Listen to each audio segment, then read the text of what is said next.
Yes, that's better. Nothing beats a good stretch of the old timbers. Welcome, one and all, to the Coach House Theatre. Or, to put it another way, welcome to me. A place full of history and drama, and not least on the stage.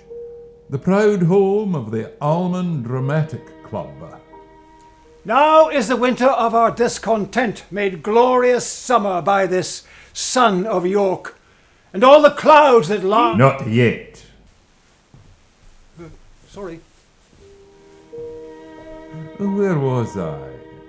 Ah, yes. The Coach House Theatre, where hundreds have treaded these fine boards. But it wasn't always so. The beginnings of the Alman were much more humble. Let me be your guide through the history of this fine club. The year was 1939, and the place, Clackmannan Village. Jean, are you there? Oh, what happened to you? Oh, I walked into a lamp post. These blackouts are going to be the death of me. How do I look? Well, maybe with your eyes open the next time. Thanks. Did you hear about Mrs. Wright? Who? Helen Wright, Tommy's wife. You know, Tommy, the mill manager. Aye, right. Aye, Mrs. Wright. Well, she set up some sort of play reading club, women only, at the mill house. Do you fancy it? Oh, come on, it'll be fun. Aye, okay. What kind of plays do they read? Well, I don't know. You might be in luck. They may do Cyrano de Bergerac. The play readings continued until 1942, when the club was formally constituted. But it needed a name. Members were split between Alloa and Clackmannan, so there was some debate over which town should take credit. How about the Alloa Dramatic Club? No. Clackmannan Dramatic Club sounds better. Aye, but that's no fair. There's lots of folk from Alloa. And Clackmannan? And Alloa. Clackmannan? You've got to consider there's people. You can't just say, We live in oh, well, they call it Clackmannan Clackmannan. Shire. Okay. This is getting us nowhere. Why don't we amalgamate the two? Clackloa. Alman. Oh, I don't know, Sandra. It sounds an awful lot like it's all men and we're all women here. How about Alman with one L? Alman. Alman. That could work. With the revival of the National Amateur One-Act Play Festival in 1946, of which the Alman became an active participant, the club grew in membership, with both men and women. It rehearsed at various locations throughout the county, from school halls to church halls and even hotels. Then in 1953, a club member had a call of nature that would change the course of the Alman forever. Let me explain. It's just after the war and I'm a member of Peyton's Cricket 11. The state allowed us to use the toilet in the old coach house as the place is no longer occupied. Well, curiosity got the better of me and I decided to have a look upstairs. I knew that Alman was looking for a place to rehearse. I found this great space in the hayloft, room for a stage, some chairs, even a changing room. Now aren't you glad I had that wee tinkle? Wash your hands.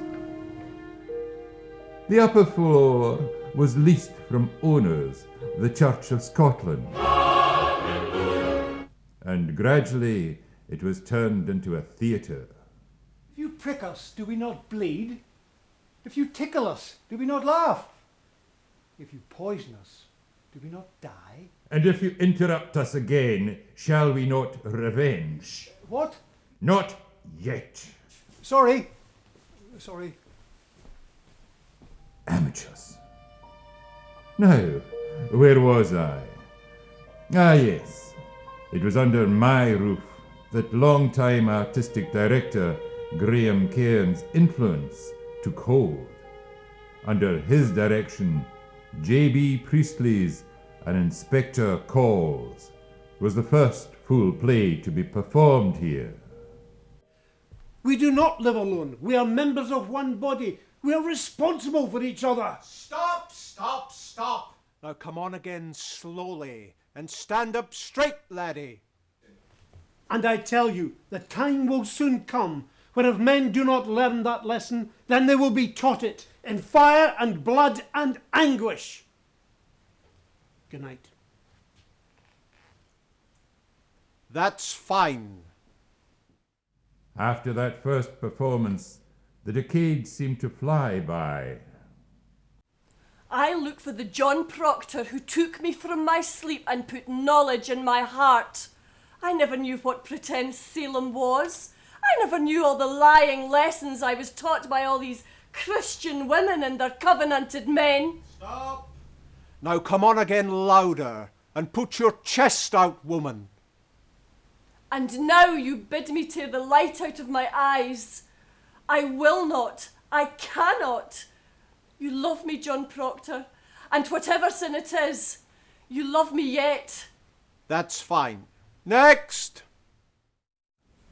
I really don't see anything romantic about proposing. It is very romantic to be in love. But there is nothing romantic about a definite proposal. Why? One may be accepted. One usually is, I believe. Stop, stop, stop. Tell me, laddie, is your character a tree? No? Then why are you playing it so very woodenly? Oh, and one more thing. I commend you to your text. Next! Ah, the 1970s, the decade I got my back passage, and many other improvements. You ought to lie down for a while, Uncle. Yes, for a little while. Then I'm going to drive to town. I'll go lie down and drive to town. Take it from me. Here's a riddle. What goes on 4 legs in the morning, 2 at midday, and 3 in the evening? Excuse me. I'm not sure about this. About what? About this riddle. I don't understand it. The riddle is the riddle of the Sphinx and Oedipus. Ah. No, still don't understand. Explain it to him. The answer is man. Man crawls on 4 legs as a baby, 2 for most of its life, and then needs a walking stick in old age. Now do you understand? Yes. Good. Shall we continue?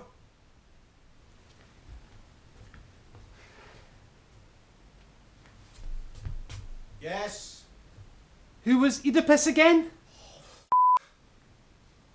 There's been tears and tantrums, cheers and standing ovations. I've seen it all.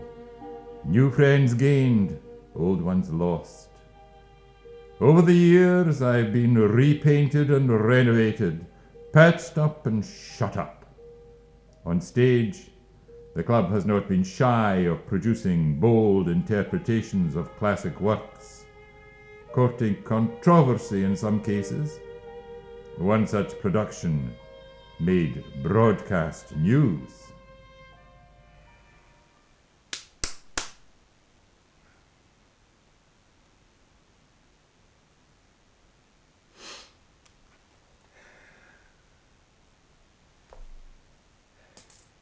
Tomorrow, and tomorrow, and tomorrow creeps in this petty pace from hour to hour, to the last syllable of recorded time, and all our yesterdays have lighted fools the way to dusty death.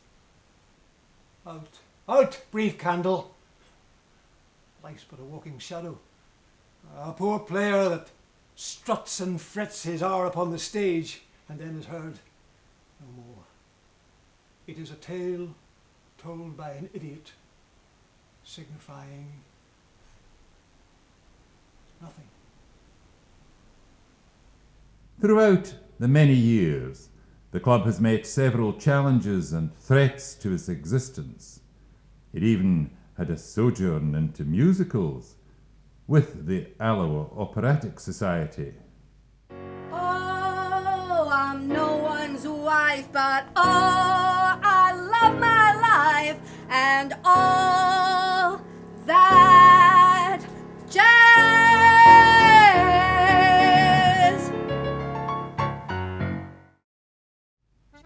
The biggest threat came in 1995, when the Church of Scotland held talks with the local business interested in buying me.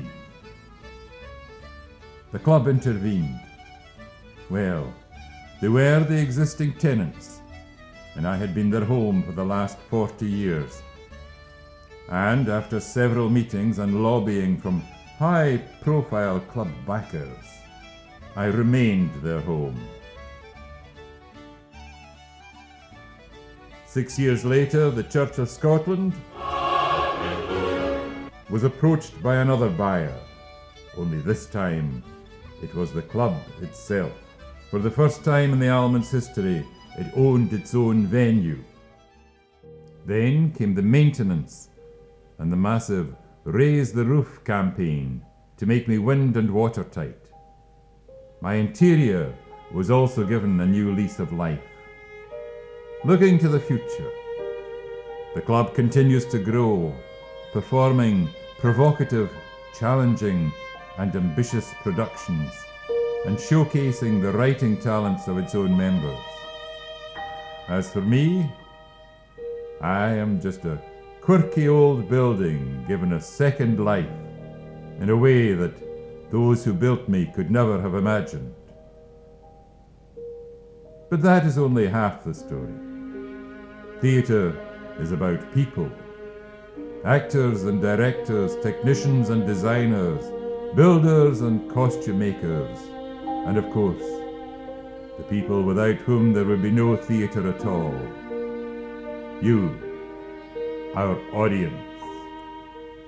In the words of Graham Cairns, The pink sandstone from which the Coach House Theatre is built symbolises the lifeblood of those who originally created and all of those who have subsequently sustained the life of the Alman Dramatic Club.